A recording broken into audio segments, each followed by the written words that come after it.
one day, you would be haunting me as well. The Blue Lions route gets very interesting. It actually really starts to take off at the end of Blue Lions White Clouds. Dimitri, up until this point, has been a very calm, nice, chivalrous knight until the big reveal. And this is also a massive spoiler. Edelgard is revealed to be the Flame Emperor, the one behind most, if not all, of the problems in White Clouds. At this moment, Dimitri snaps. So he throws a javelin that barely misses her head. With the time skip 5 years later, that aspect of him has been magnified. In that 5 years, Dimitri was sentenced to death by his own kingdom. Someone named... Why am I blanking on the name? I want to say Camilla, but they're like, we love Camilla, let's put her in 3 houses. Cordelia took over the kingdom and sentenced Dimitri to death. His best friend, Dedue, stood in his place for Dimitri's execution. Supposedly. Dimitri basically lost all hope. You know, he was separated from everyone, and this is kind of interesting because even the most introverted of individuals need someone to socialize with, otherwise they'll probably go crazy. Humans are social creatures by nature, so it's actually kind of realistic that if someone doesn't talk to another human being, you know, that it could negatively affect their social development and kind of make them go a little unhinged. The thing is, Dimitri has always been haunted by his past. The tragedy of Dusker is a major plot point in Fire Emblem Three Houses, and that's really a massive turning point for Dimitri. He sees a lot of loved ones die, including his own father. Unfortunately, he has survivor's guilt. He goes pretty much full-on anti-hero here, where he's typically, I think everyone he kills is of the enemy army. He kills them in very cruel, gruesome ways, and when we finally catch up with him, he's not the same person we knew 5 years prior. It's clear he's gone through a lot of hardship, and as his friend, we really want to help him out. Dimitri is an honorable person, and you know, we all know he cares deep down for his friends and wants to do the right thing, but unfortunately he lost his way during that 5 years, and our goal throughout the next half of the story is to help him find it again. So I just want to touch up on the point that the revelation scene for Edelgard being the Flame Emperor in Blue Lions is probably one of the best ones, in my opinion, of the entire game. Every other reveal of the Flame Emperor is not nearly as good as that one. That one has a specific cutscene. There's this whole, you really don't know their identity, or you shouldn't know their identity, or, you know, there's not many plot hints given besides, some dagger stuff that we'll cover later. But it's really well done. I really liked the way it was. I really liked that he snapped. I think all of that is really cool. You start to see the cracks in his armor right there. So it was really good. And to your point, you were saying, you know, this has been amplified by all the losses that he suffered, that he has suffered before. So it's basically it's the rich get richer, the poor get poor scheme. It just kept going downhill for him. The only thing that hinged him down, you know, was Byleth, and Byleth was gone, and the dude was gone, and all these people were gone. And there even comes a point during the story that you were saying he doesn't kill people that, you know, are on his team. And that's true, but he does say outright, he's like, I don't care if you people die. I think he says it to Annette or to somebody, and I was like, damn, that's brutal. He's basically saying, I don't care if any one of you dies. All that matters is to kill Edelgard. That becomes his whole obsession, because he truly believes that she's behind the tragedy of Dusker, and she's not. She's not behind it at all. But the people that were with her, those in the dark, are. I don't think you can talk about Blue Lions without talking about how centered it is in Dimitri, right? It really is Dimitri's story. It's not, there's no sugarcoating it. If you don't like Dimitri as a character, you probably won't like Blue Lions at all. In terms of, because it really is about him. It's about him. It's about his redemption arc and how he changes as a character, through different character growths in terms of Rodrigue and of the losses that he suffers. Like I thought it was really well done. I personally, it was the first route I played, and I loved it. I thought it was amazing. I thought it was one of the best like stories I've ever seen. I know it's very cliche, like classic Fire Emblem, like destroyed kingdom, has to regroup and rally behind a lord to save their land, and it's like, yeah, it is. But I actually like those type of stories because it rallies around one character. I feel that out of all those plot lines, this is the one that takes the most away from Byleth and gives it to the actual Lord. You know what I mean? And that, for me, is a win. I don't really like the self-insert Lord. I think that the best one that has been done so far is Robin, because Robin had actual impact and actual character. Like, he was an actual dude that had an opinion, and albeit like it's very vague, he has an impact on the story that is very, very big. And he's not, like, there is a lot of, like, pandering to Robin, yada, yada, yada, but it's not nearly as bad as Chris, and it's not nearly as not present as Byleth, because Byleth is very bland, right? He's a very blank slate. But I kind of like my characters that, even if they're avatars, to be a little bit more of you. And Corrin has just horrible, questionable decisions, so let's not go there.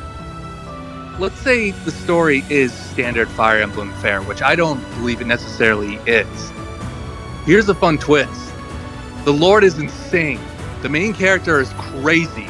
That doesn't happen typically in a Fire Emblem game. That's true. And I gotta add, I really like this, albeit it's not good from a gaming perspective, but I really liked that you could not tutor him or change his class or do anything to him while he was in his insane phase in the post-time skip. That's really cool. Like, it's like a little bit of realism added in. It's like, yeah, by the way, you can't train Dimitri, you can't do anything. You can't reclass him. Like, this is just what he is now. He doesn't take orders from you. Sorry. I agree that it's centered around Dimitri. Really, the biggest part of the story to me is Dimitri's relationship with Edelgard and vice versa. I agree. I mean, I don't know. Do you get some romantic tension from that a little bit? I do.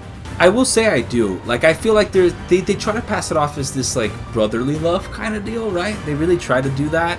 But I felt that there was almost like a sort of admiration, like a sort of like if they were born in a different time, maybe they could even have fallen in love. Like, I feel like that's a legitimate thing that could have happened there. And to some degree, who knows, maybe they did even consider that at some point, right? Writing the story, but they were just like, nah, it's too, let's not go down that cliche route, which is fine too. I'm okay with that too. There are at least very, very strong feelings there. Yeah, especially with the whole dagger thing. Dagger being the whole memento. It's when Dimitri was younger, he and Edelgard spent some time together. As a gift, Dimitri gave Edelgard a dagger as a keepsake because eventually they had to go their own separate ways. So he gives her this dagger, and then later on he kind of gets it back when the Flame Emperor tosses this dagger at them while they're like overhearing him and Arundel talking. And it's actually pretty cool that dagger pops up multiple times in the story. It's not just a one and done thing. It actually shows up multiple times. But just to show you how different this game is on other routes, that dagger is never mentioned in any other. I feel like I don't recall it being mentioned in any other route at all. Although the fact that Edelgard and Dimitri are half siblings or something like that is kind of mentioned in Crimson Flower, but I don't think it's mentioned anywhere else. I really like that Dimitri has the eye patches in every single route except Crimson Flower. That's a really nice touch, showing that like during Crimson Flower, he actually kind of rallies with the church, and so he has like some sort of support there. Whereas in Silver Snow, Verdant Wind, and Azure Moon, he doesn't have any support whatsoever, so he loses his eye in all three of them, and that's really a nice touch in my opinion. I agree. I do want to clarify that Edelgard and Dimitri are step siblings through marriages. They're not biologically related or anything like that. They did grow pretty close to each other, however you want to interpret it. There was a lot to explore there. I believe what you were referring to earlier is when they were spying on the Flame Emperor and their associate, they dropped the dagger, and Dimitri was spying on them, recognized the dagger as the same one that he gave to Edelgard years ago. That's where he started to suspect that the Flame Emperor was in fact Edelgard. Yeah, it was pretty obvious because he even says something to Byleth there, like, "Oh, this thing reminds me," and she said, like, "What is it?" And he's like, "No, never mind. It doesn't matter." And then when you do the ball dance with him or whatever, and you have a conversation with Dimitri, he then says there that he tells you about the whole story of the dagger, which I thought was pretty cool. And even to the end of the game, this dagger pops up, which I think we should talk about the end of the game when we get to the end of the video. But I want to kind of sidestep here and say that I really, just like how Dimitri's main story is that redemption arc for Azure Moon, I also feel that Rhea, those who slither in the dark, like, they take such a backseat during this route that it's almost like they're not even there. Like, if I gotta be honest, it's almost like people were like, "Oh, did you forget something?" They're like, "If you forgot it, it must not have been important," because those people do not matter at all.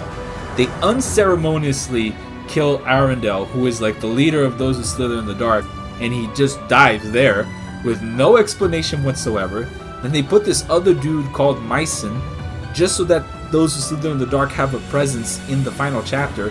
This, I think, is pretty cool. If you body Myson right then and there, all of the people of those who slither in the dark just leave. They just disappear. They're just like, "Oh, they killed our leader. We're out," and then they just go and they just bounce. They go just as quickly in gameplay as they do in the plot. Cornelia actually has a much bigger role in this time during this arc. So it's highly speculated that the real Cornelia was replaced a long time ago by a member of those who slither in the dark, and that, this is not the same person. So those who slither in the dark, it's kind of like what you and I were touching on earlier, where they take a back seat. They're there and you take them out subtly, but they're not really emphasized. Dimitri's route is very much a personal journey, and it's about relationships more so than taking out the bad guy, I think. Who he is as a character, what shaped his ideals, and what brought him to this point in his life. What caused him to go off the path to become what he is now. One thing I really hated about Dimitri's story is that the death of Rodrigue is what set him back on his noble path again. I thought that was ridiculous. I figured the return of Dedue should have done that. Well, you didn't feel like that sacrifice was... Like, I felt like that sacrifice was a needed... I think at that moment he needed something to put him back, but you felt like it was poorly used? I feel like the thing that should have brought him back was Dedue returning to the army. Okay, but here's the thing. Dedue can actually die if you don't do the War of the Week paralogue. So he can, not come back. Right. I feel like that shouldn't be an option. I feel like he should survive no matter what, and that he should be the one to bring Dimitri back to his senses, because their relationship is, ridiculously strong. That's fair. That's actually pretty cool. I never thought about it that way. But that's an interesting take on it. It also kind of doesn't mean that you have to need somebody to die in order to change your perspective, which is fair too. Dedue's alive. I have hope again. My friend is finally alive, or friend is finally here. But specifically, the relationship between Dimitri and Rodrigue, it didn't feel that big, really. They were on good terms, but I don't know. Dedue and Dimitri really seem to have a strong brotherly bond, and I feel like if anyone was going to take him out of his senses, it would have been Dedue. It does feel like Rodrigue's relationship with him is more of a caretaker to some degree. Not it is a fatherly figure, because they do bring that up a lot, you're like a son to me. But I feel like his real relationship was with Lambert, right, which is Dimitri's father, and not really with Dimitri. So he kind of projected onto him, I feel. I think it worked for what it intended to do. There was a value to that sacrifice, but I feel like you're right, it could have possibly been done better. I don't know, that just felt like his most important relationship to me, and that's what I feel like finding out he's alive would have given him hope again. I feel like a lot of his hope was taken away when he thought Dedue was dead. Yes, that's true, because it was his last link, right? His last grounding thing. Yeah, honestly, I felt that was the catalyst that led him down the dark path. Is Dedue dying finally made him snap. Who do you feel is the coolest promoted unit after? Well, not promoted, but post time skip unit after? Dimitri. Well, no, but not the main lord. We're going back to this main lord stuff, man. But not the main lord. Oh, cool. He looks like the emperors or like kings of past Fire Emblem games. But you act hard and fur cloak thing, but he's actually a playable character. That is so cool. I like Annette's new design the best because actually she looks so different to me that I didn't even realize it was her at first. Oh yeah. It took me. Does change a lot. Yeah, I didn't play her route first, or I didn't play Dimitri's route first. So when I initially encountered her in other routes, I was like, "Who the hell is that?" It took me like forever to realize it was her. So I like her new design. I think it's really cool. I think Sylvain is probably the coolest for me. Like I really like his grayish armor and his like fur style kind of going on, kind of like Winter Knight deal there. And I actually like Sylvain as a unit too. I think he makes a great Dark Knight. I also think he's very useful because of the relics he has. Also, Blue Lions has a lot of good relics like Lewin, the Lance of Ruin, Arid Bar. They have a lot of good stuff. Crusher. I mean, if you consider Cassandra or Catherine part of it too, then you also have Thunderbrand because she was in the Blue Lion house. So like it's just, and Yuri who's supposed to be in the Blue Lion house too, just saying. So they have all these good relics going for them. They're like the most busted squad. The Lance of Ruin is really busted on Sylvain. I do like, he's got like, if I remember right, he's got like spiky hair in the back now, right? Yeah, he has like this. Yeah. It's almost the same as his original one, but like longer a little bit. It's cool. I like it. And Ingrid kind of grows sideburns. I gotta say, Ingrid was my MVP during the Maddening runs. She just has so much avoid if you stack her as a Pegasus Knight with avoid skills over and over again, and she can, she has reliable bulk to actually tank physical and magical attacks. And if you play the DLC, you get Chalice of Ruins, and she's hands down the best user of it. Like it nullifies her damage from being like a flying unit, so she doesn't take effective damage from anything, and it gives her distant counter, which on a unit that can use like Lewin equipped and has high accuracy and high avoid, it's really good. Did you keep everyone alive on your Maddening mode run? Yes, I did. Yeah. The game actually doesn't penalize you for playing Maddening mode on casual mode either. You can still get the major reward, which is like the light glow on the title screen. Yeah, but would you really have that reward in your heart?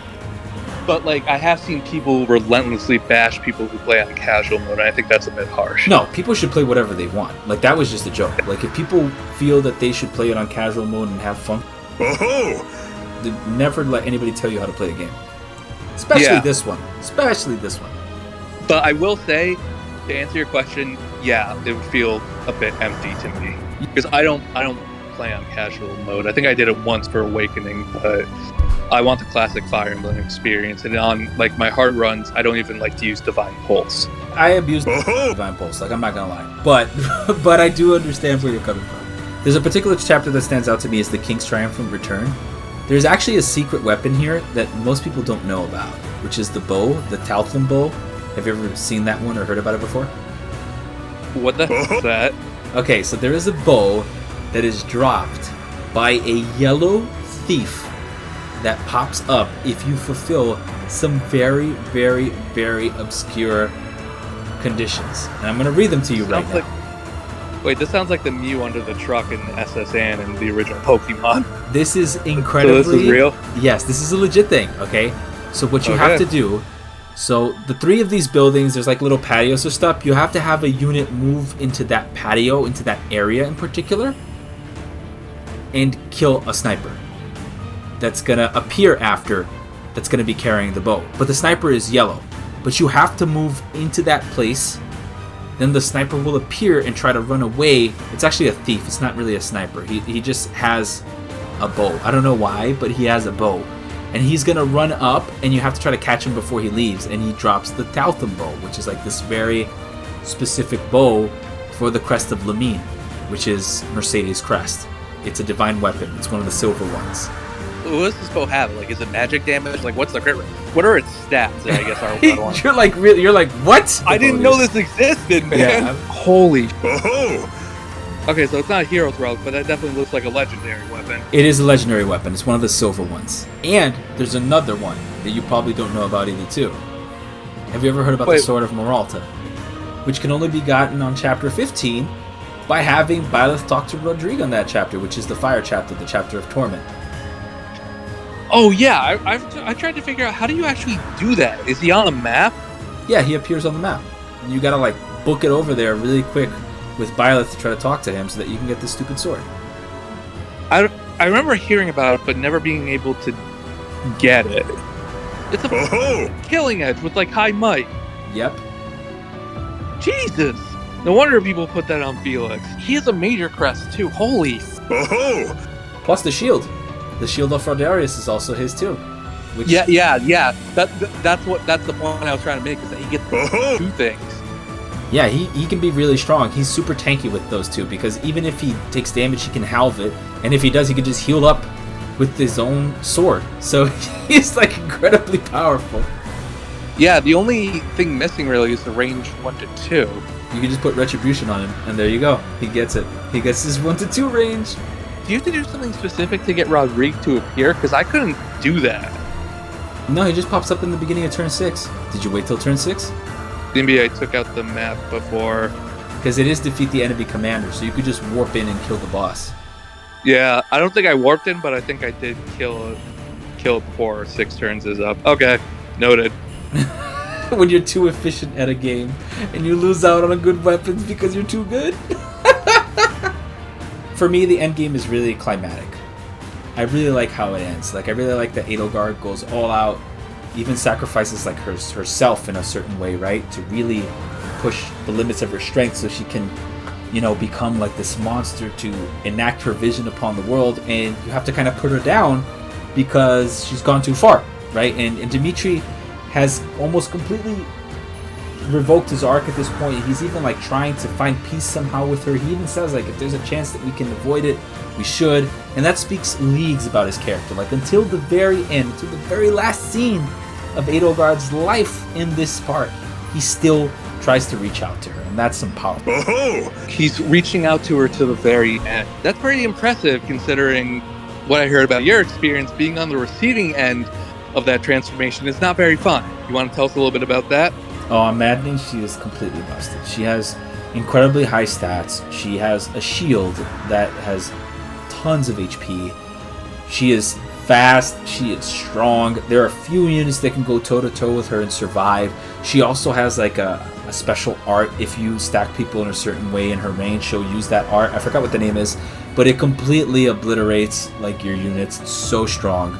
She is incredibly powerful. You have to try to get to her as quickly as possible, but you still have to wipe the map because the other units there will kill you as well. And it's just incredibly difficult. She is so strong on Maddening. Interesting. You usually try to solve the puzzle to get the reward, but in this case it sounds like you solve the puzzle and you get blown up. It's ridiculous. I've never seen a boss that was so busted. I told you, right? She can outright one-shot people off the gate with her Twin Crest power if you don't meet a certain HP defense threshold.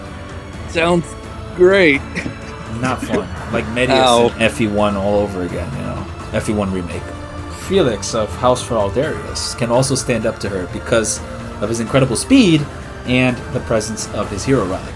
So there are which times has damage. Yep. So there's times that he would proc it and you would be able to double. And also he can double or quad with gauntlets. So there was a lot of that going on there too, to break the shield, and then you would hit her with after her shield was broken. But wait, there's more. Her shield regens on every turn, meaning that even if you break it, it just comes back the next turn and you have to do it again. What did you feel like about the ending? The very ending, he reaches out to her, she throws the knife at him, and then he stabs her because he realizes she ain't changing. That was one of the coolest endings I've ever seen. The way I kind of interpreted that, Edelgard, she missed because she didn't have enough strength left to aim. Yeah, I think you're right. I think it also shows that she was still trying to complete her goal and she wasn't going to give up. She was never going to change. This was the only possible way for it to end. And that's powerful stuff. I think that tells a lot that he tried. It is interesting, like, she didn't just, like, accept the friendship. She stuck to her convictions to the very end, which I thought was a really good way to end it. Yeah, you're right. And you were also right about something else. What? That this became a 2-hour festival of us just loving on Dimitri. Thank you guys so much for watching. It has truly been a lot of fun to create and put this content out for you all. Send feedback. We'd love to hear from you. If you want to collaborate or join a session, please reach out. Do so in the comments or by contacting us. We can be reached at fireembros@gmail.com or on our respective Twitches in the banner link or down below. Also, just so you know, the subscribe button is an armored unit, so go ham and hammer it. Join us on the next episode of Critical Hit Review, Crimson Flower.